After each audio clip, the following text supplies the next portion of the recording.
जब हमारे चेयरमैन साहब बने थे और आपने प्रचार किया था इनके लिए, आपने वहाँ एक बात बोली थी कि भाई चेयरमैन साहब और मैं हम कभी बीजेपी में नहीं जाएंगे, और आज चेयरमैन साहब भी बीजेपी के अंदर हैं और आप भी।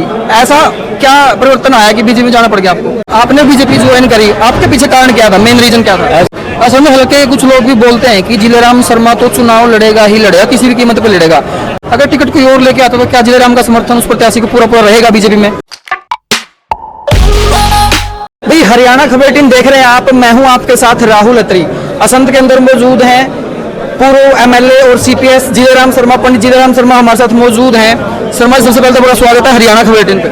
ऐसा है, सबसे पहले तो मैं आपके चैनल का और आपके दर्शकों का हाथ जोड़कर जो है धन्यवाद करता हूँ, स्वागत करता हूँ। मेरे को एक बात याद आ रही है, जब हमारे चेयरमैन साहब बने थे और आपने प्रचार किया था इनके लिए, आपने वहाँ एक बात बोली थी कि भाई चेयरमैन साहब और मैं हम कभी बीजेपी में नहीं जाएंगे, और आज चेयरमैन साहब भी बीजेपी के अंदर हैं और आप भी।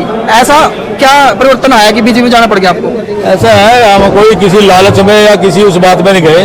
चेयरमैन साहब की बात तो जो चेयरमैन बताएंगे, और मैं आपका बयान था? हाँ नहीं, मेरा बयान था तो वो जो है ना, चेयरमैन साहब ने विकास करना था, और संत शहर के और जो है सभी एमसीओ ने जो इन पर दबाव दिया कि विकास करना शहर का, इसलिए विकास के लिए जो चले जाते हैं, ये नहीं गए। हरियाणा प्रदेश में पता नहीं कितने चेयरमैन थे जो सभी बीजेपी ज्वाइन करके थे। आपने बीजेपी ज्वाइन करी, आपके पीछे कारण क्या था, मेन रीजन क्या था? ऐसा है, मैंने जो है ना आदरणीय मनोहर लाल जी से और नरेंद्र मोदी जी से प्रभावित होकर के, और हमारे प्रदेश के अध्यक्ष नायब सैनी जी से, उनसे प्रभावित होकर उनकी कार्यशैली से, और हमने जो है ना बीजेपी को ज्वाइन की है। क्योंकि 370 धारा की बात हो, चाहे राम मंदिर की बात हो, चाहे विदेशों में मान सम्मान की बात हो, चाहे इसे जो है ना उसकी जो है ना सनातन धर्म की बात हो, कई बातों का जो है ना उनसे प्रभावित होकर के हमने बीजेपी ज्वाइन करी। आपने लोकसभा चुनाव में खट्टर जी के साथ चुनाव प्रचार किया, संध के हलके में जिताने में आपका बहुत अहम योगदान था, और काफ़ी जगह आपने प्रचार भी किया था। अभी भी आप काफ़ी चुनाव प्रचार में भी और काफ़ी जगह आप एक्टिव हो।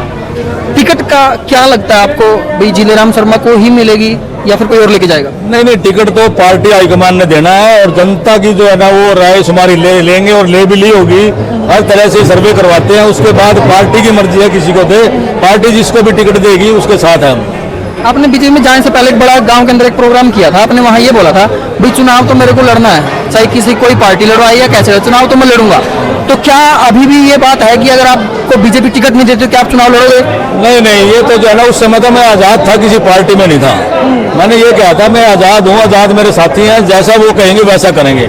अगर वो किसी पार्टी में कहेंगे तो पार्टी में, जैसे अब भी उन्होंने मेरे को सलाह दी थी सबने कि आप बीजेपी पार्टी में जाओ। मैंने अपने सभी साथियों की अपने जो है ना एक बड़ी मीटिंग की थी, 5-10 हज़ार आदमियों की, वहाँ उन्होंने राय दी कि हम बीजेपी में जाना चाहते हैं, बीजेपी में जाओ आप। तो ये जो है ना, अगर बीजेपी ने नहीं टिकट दिया तो फिर जो है हम चुनाव नहीं लड़ेंगे। असल में हल्के कुछ लोग भी बोलते हैं कि जिलेराम शर्मा तो चुनाव लड़ेगा ही लड़ेगा, किसी भी कीमत पर लड़ेगा, उसका क्या रिप्लाई है? असंध की जनता तो जो है ना, मतलब मेरे साथ अपने पारिवारिक रिश्ता है, वो चाहती है कि जिलेराम शर्मा एमएलए बने। ये जनता की सोच है, ये जनता जो है ना, वो जनता का विचार है, मेरा विचार नहीं। जनता ये भी कह रही थी कि अगर बीजेपी की टिकट जिलेराम शर्मा जी को मिलती है तो असंध की टिकट पक्की है, मतलब जीत सकती है बीजेपी, पक्की जीत है, और हम चाहते हैं कि टिकट जिलेराम शर्मा को ही मिले। लेकिन पिछले कुछ दिनों से जो है हवा बदल गई है, किसी दूसरे प्रत्याशी की टिकट फाइनल बताई जा रही है, और उनके साथ आप हाथ से हाथ मिलाकर भी चले तिरंगा यात्रा में, क्या कहना चाहोगे? ऐसा है ना, तो कोई जो है ना मतलब कि कोई हवा बदली ना, पहले हवा किसी की थी, ये तो पार्टी ने फैसला किया है। हवा कैसे बदल गई, कोई लिस्ट आई है या कोई बात हुई है, ये तो लोग अपनी बातें आप बढ़ा लेते हैं, या उम्मीदवार है जो वो अपनी बात बढ़ा देते हैं। पक्की अभी तक किसी की ना थी ना है। अगर टिकट कोई और लेके आता तो क्या जिलेराम का समर्थन उस प्रत्याशी को पूरा पूरा रहेगा बीजेपी में? हाँ, बिल्कुल रहेगा।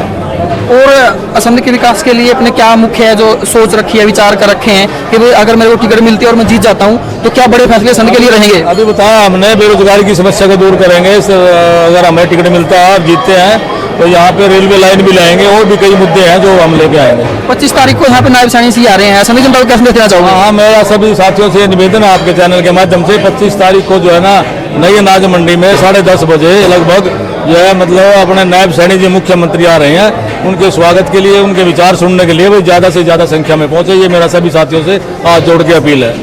तो ये तो हमारे साथ जिलेराम शर्मा जी, आपने देखा, अपने विचार सभी कमेंट के जरिए कमेंट में दे सकते हो।